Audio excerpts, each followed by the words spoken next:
E é claro que isso caiu na mão de um estagiário que não viu ou não associou o nome às pessoas e aí concedeu a liminar.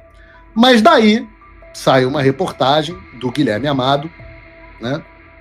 Como sempre o Guilherme Amado, e o Dino reforma a própria decisão, revertendo a autorização de viagem para o meu pai.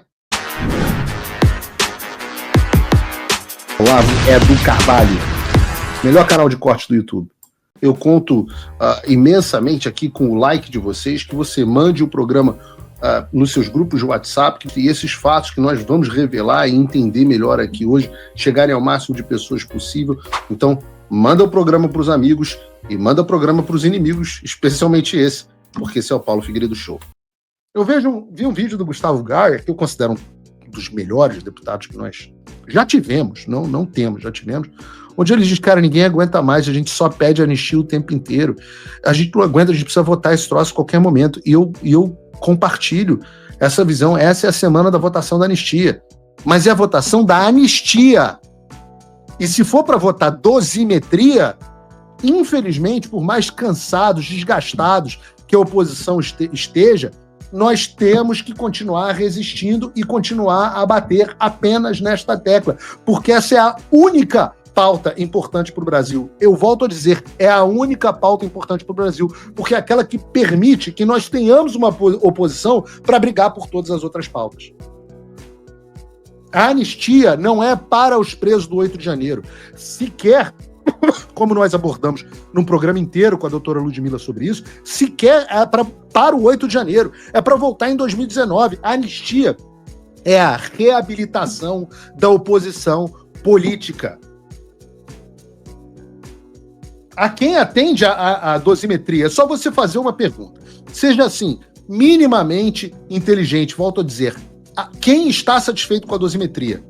Ora, o satisfeito com a dosimetria é o sistema, evidentemente. Eu vou dizer algo para vocês que os deputados já sabem, mas vocês talvez não saibam. E não sei se era para saber, mas vão saber. O Paulinho da Força está, durante todas as reuniões, com a presença do presidente da Câmara, ele fica no WhatsApp, e eu espero retirar essa bosta desse WhatsApp do Alexandre muitíssimo em breve, mas ele fica no WhatsApp durante as reuniões, consultando o Alexandre em tempo real, perguntando se ele aceita ou não as condições discutidas pelos deputados. O Alexandre é o poder moderador do Congresso Nacional. Em tempo real, com o Paulinho da Força no WhatsApp. Vejam o grau de vergonha que se tornou o parlamento. E se Alexandre de Moraes quer e aceita a votação de uma dosimetria, você acha que um projeto com o aval dele vai nos ajudar em alguma coisa? Não tem como, eu não posso aceitar isso. Se eu aceitar isso, eu não me interessa o que nenhuma liderança pense a respeito. Nenhuma. Eu não me sujeito a nenhuma liderança nesse caso. Porque no momento em que eu aceito isso, eu abraço a visão do Tarcísio de que o Alexandre não deve ser enfrentado, que a gente deve se juntar a ele. E isso, vocês me desculpem, só por cima do meu cadáver. Só por cima do meu cadáver. Eu me recuso. E eu prefiro continuar pagando o preço. E não dá para dizer que eu não estou pagando o preço. Eu estou há 3 anos. Daqui a um mês eu completo 3 anos. Não, daqui a um mês não. Daqui a 27 dias eu completo 3 anos com todas as minhas contas bancárias bloqueadas, com o meu passaporte cancelado, com os meus sigilos quebrados. Aparentemente eu sou alvo, um jornalista, um cidadão comum, sou alvo de 2 denúncias criminais no Supremo Tribunal Federal, que eu inclusive aguardo a citação para saber se elas são ou não verídicas e do que elas tratam. E como se não bastasse tudo isso, há também agora a perseguição aos meus familiares. E eu não torno isso público em todo o tempo, mas todo advogado que qualquer familiar meu contrata, fala o seguinte: Paulo, quando tem o seu nome, na justiça a gente já sabe que a gente se ferrou. Isso se tornou público, eu não sou de ficar reclamando, né?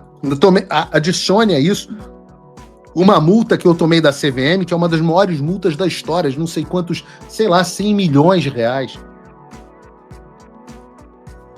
Mas a perseguição à minha família também se tornou pública nos últimos dias, porque, como infelizmente também acabou tomando os noticiários, eu me casei nesse último sábado. E não estou tirando lua de mel, porque eu acho que não dá para tirar a lua de mel no momento em que se vota a anistia no Congresso Brasileiro. E eu digo a vocês, façam um desabafo aqui no programa, se em condições normais, Natália e eu gostaríamos muito de fazer uma cerimônia no Brasil. Eu tentei fazer aqui a cerimônia mais brasileira que eu pude. Né? No meu casamento teve doce brasileiro, teve quindim, teve brigadeiro, teve bem casado. Todo o casamento foi celebrado em português. A música tocando foi uma banda ao vivo brasileira. Comida brasileira, mas foi forçadamente em solo americano. Eu não pude me casar na minha própria pátria. A vasta maioria dos convidados do casamento tiveram que vir do Brasil, porque eu não posso voltar para minha própria pátria.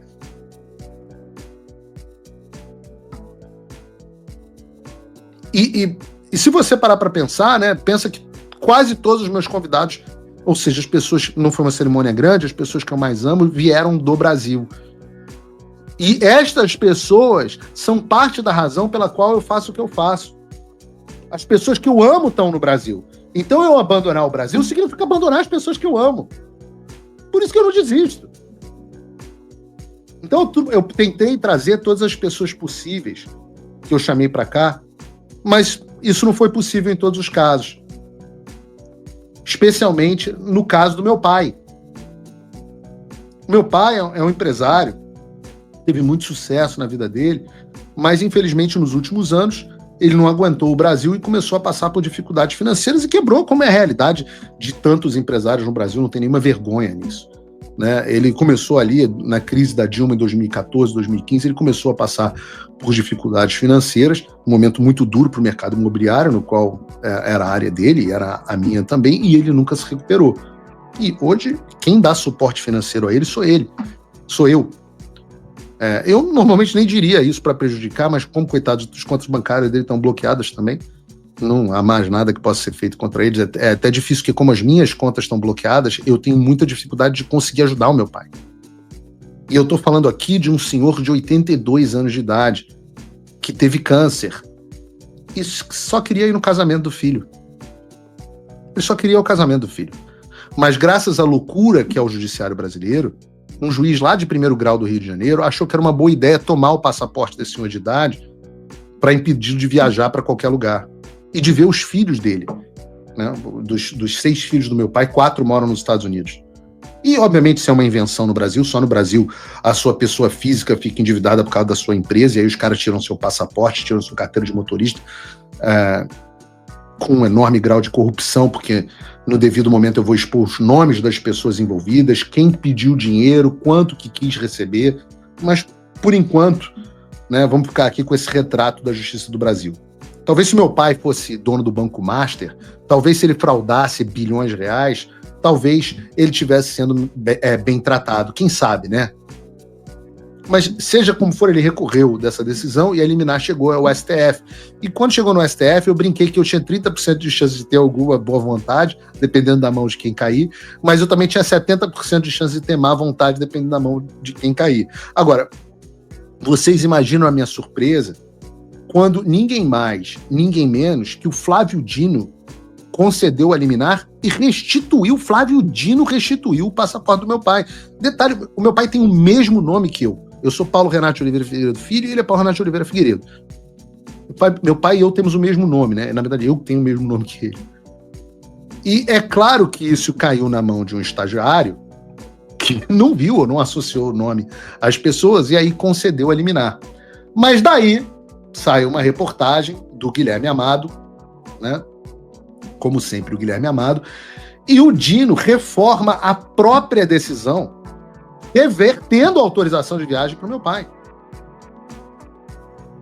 Inclusive, se o estagiário do Dino aí que concedeu a liminar estiver assistindo aqui o programa, porque eu sempre peço para vocês mandarem o programa para os amigos e para os inimigos, tamo junto. Mas é óbvio que não houve a menor dúvida de que... É óbvio que não houve a menor dúvida de que tenha havido perseguição política. é escroto, é injusto, mas não há de ser nada. Porque eu também aprendi com este pai, que a nossa família, família Figueiredo, sempre arcou e vai continuar arcando com o ônus da perseguição de regimes. E a gente vai fazer isso como sempre fizemos, de cabeça erguida e com uma determinação inabalável. Eu disse que só sobre o meu cadáver eu faço um acordo para deixar as pessoas para trás, e eu realmente acredito nisso. Eu sei exatamente onde eu me meti e as escolhas que eu fiz. É claro que chumbo trocado não dói, né, Flávio Dino? A tua decisão aumenta, é claro, a minha satisfação em ter contribuído para retirar o visto do Gordola. E de seus familiares também. Então, chumbo trocado não dói. Mas, em breve, pode ter certeza que eu vou estar fazendo um brinde à sua sodomização através da Lei Magnitsky. Pode ter certeza. E nesse ponto, Flávio Dino, eu sei que você é como eu. Você vai para a guerra disposto a sofrer. Ninguém vai restituir o casamento que eu queria ter tido no Brasil, ninguém vai botar o meu pai junto à ausência fundamental naquele momento na minha vida. Mas há uma satisfação bíblica no sofrimento por conta da injustiça. Pelo menos o Trump, pelo que eu li na internet, foi no meu casamento e eu vou falar sobre isso. Olá, amigos do canal Olavo é do Carvalho. Muitos foram pegos de surpresa com a notícia da prisão do Bolsonaro, mas quem acompanha nosso canal aqui sempre esteve muito bem informado, porque há mais de 2 anos atrás nós avisamos que esse momento iria chegar, que Bolsonaro seria preso.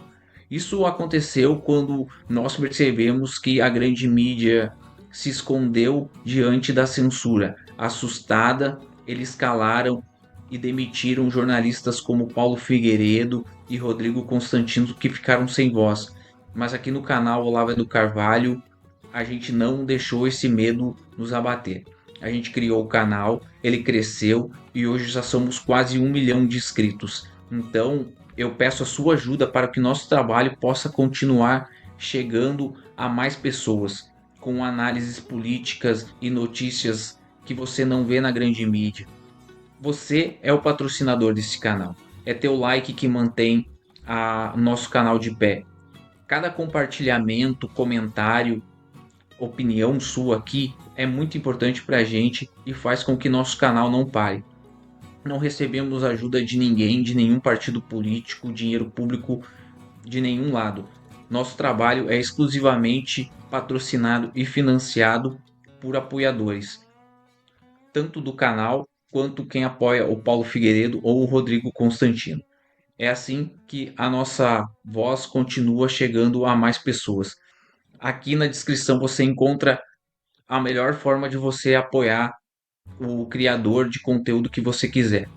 Eu venho lembrar que nós temos vídeos novos aqui no canal todos os dias às 18, 19 e 20 horas. Valeu, pessoal, até a próxima.